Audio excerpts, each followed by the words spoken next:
Ren Pamintuan po. 20 years old, kagraduate ko lang po last year. Graduate po ako Marketing Management sa Lasal.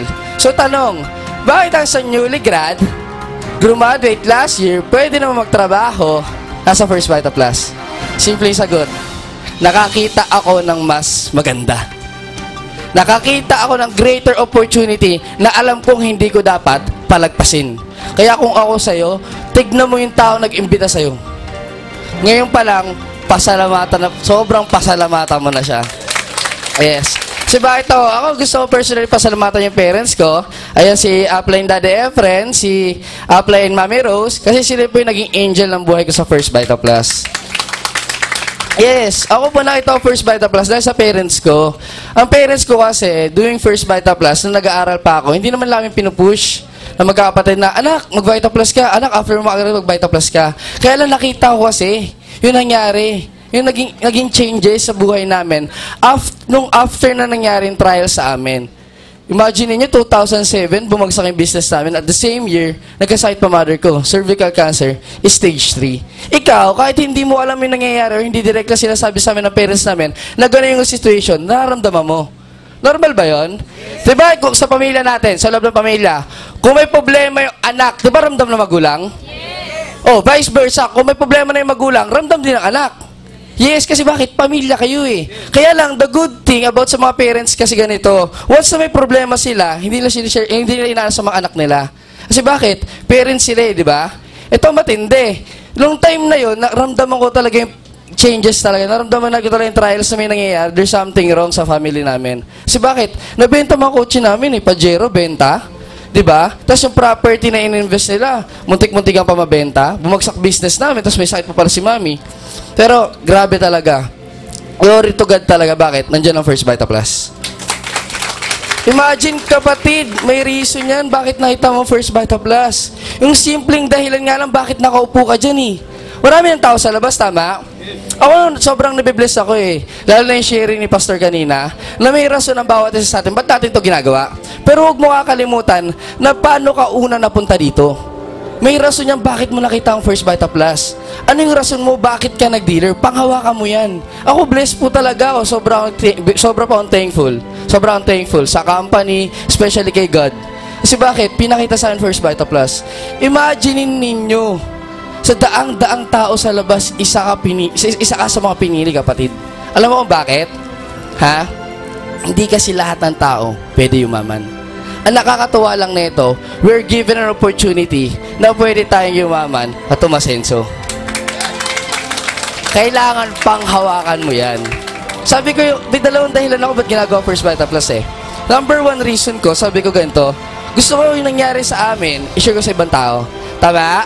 Marami kang kakilala, nasa palibot mo, hindi mo pa nasishare ng Vita Plus. Hinihintay ka lang yan.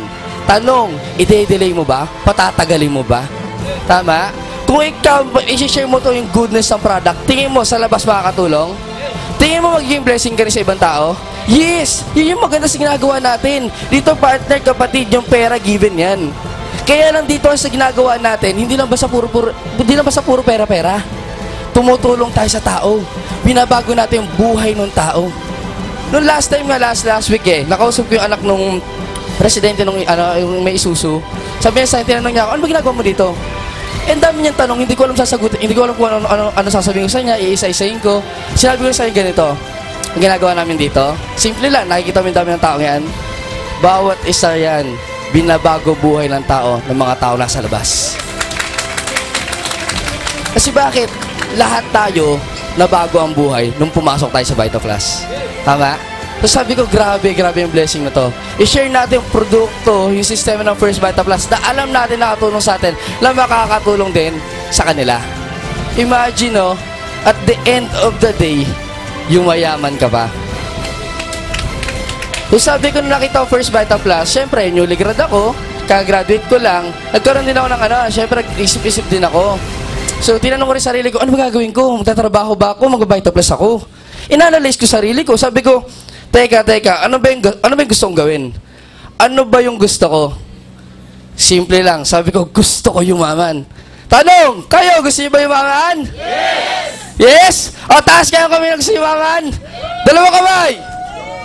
Kung ikaw ay payaman, pumalakpak ka. Kung ikaw ay payaman, pumalakpak ka. Kung ikaw ay payaman, dito sa Vita Plus, pumalakpak ka kasi payaman ka. So sabi ko, gusto ko yumaman. Kaya lang ito natutuwa ako sa bigyan ako ng opportunity sa First Vita Plus na dito pala pwede ako yumaman.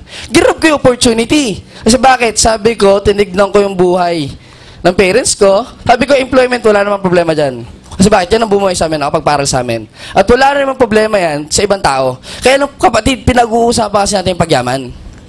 Yung pagyaman na pinag-uusapan natin, iba yung pagyaman, iba rin yung para lang makaraos ka sa pang-araw-araw. Ama? O sabi ko, gusto ko masenso, gusto ko yumaman. At gusto ko masenso, yumaman sa bata kong edad. Ama? O kayo, kayo pamipilihan, kailan nyo gusto yumaman? Ngayong bata kayo, pag tumanda na kayo?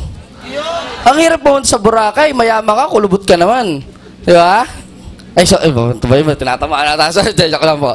O sabi ko, gusto ko yumaman habang bata ako. Ang nakakatawa na ito, nabigay sa akin First Vita Plus as opportunity. Ito matindi sa company natin. Dito, walang discrimination.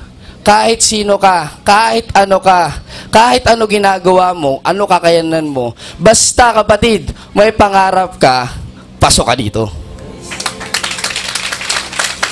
Ito po maganda, sa First Vita Plus, maraming tao tumulong sa akin. Maraming tao, sobrang daming tao. Ito huwag kang mag-e-expect na gagawin mo ito mag-isa. Kung gagawin mo ito mag-isa, sinasabihan natin ngayon pa lang, hindi ka maging successful dito. No man is an ibig sabihin, hindi mo kaya gawin ito mag-isa. Sa labas siguro kaya mo gawin mag-isa. Tama? Tignan mo, hirap ka kasi mag-isa ka. Ang maganda sa First Vita Plus, dito maraming taong tutulong sa'yo. Unang-una na, yung grupo ng Wings of Champion 2G. Kaya maraming successful na tao dito kasi maraming tao din yung tumutulong. At ako po nakikiusap, sana po sa darating na panahon, lahat po tayo magtulungan para lahat tayo payaman. Ito po maganda. Siyempre, kahit pa paano po, nagkaresulta na rin po. Ang maganda po na ito, this coming July. So, this coming July po, mag-birthday po ako. Tingnan niyo, ilang taon na ako? Anong 41? 21? Ano pag meron pag 21 sa lalaki? Dibu. Dibu ko sa July 21. Ito po maganda. Dahil sa First Vita Plus, nakuha ko yung first dream ko. Alam niyo po kung ano yun? Ilalabas ko July 21 before ako magdibu, before ng birthday ko. Toyota Altis brand new car. Grabe. Doing First Vita Plus full-time 1 year. Tanong, nakuha ko yung una kong pangarap. Bakit una? Kasi marami pa ako. Ikaw, kailan mo kukunin sa'yo? Ngayon na? O bukas? Ngayon na ba? O sa bakalawa? Sabihin mo, payaman ako. Sabi nga, sa July, maraming maglalabas sa sasakyan. Pero naniniwala ako, mas maraming maglalabas talaga pagdating ng December. At sana isa ka dun. Okay? So, kailangan lang po, ito lang, continuous learning. Kailangan patuloy tayo nag-aaral. Kasi, principle of teaching, you cannot teach what you do not know. Kailangan patuloy kang nag-aaral para may patuloy kang nag-share. May patuloy kang tuturo. Mag-guess applying attitude ka lang. Hindi naman tayo pababayaan ng apply natin eh. Tama? At lastly, ito mahalaga. Enjoyin mo to. Kasi kahit anong mangyari dito kapatid, struggles, trials, rejection, o kahit ano ba yan, basta na-enjoy mo to, isa ka na sa mga nag-share ng buhay mo dito. Bakit? Yumaman ka rin sa First Vita Plus. So maraming salamat po sa time ninyo.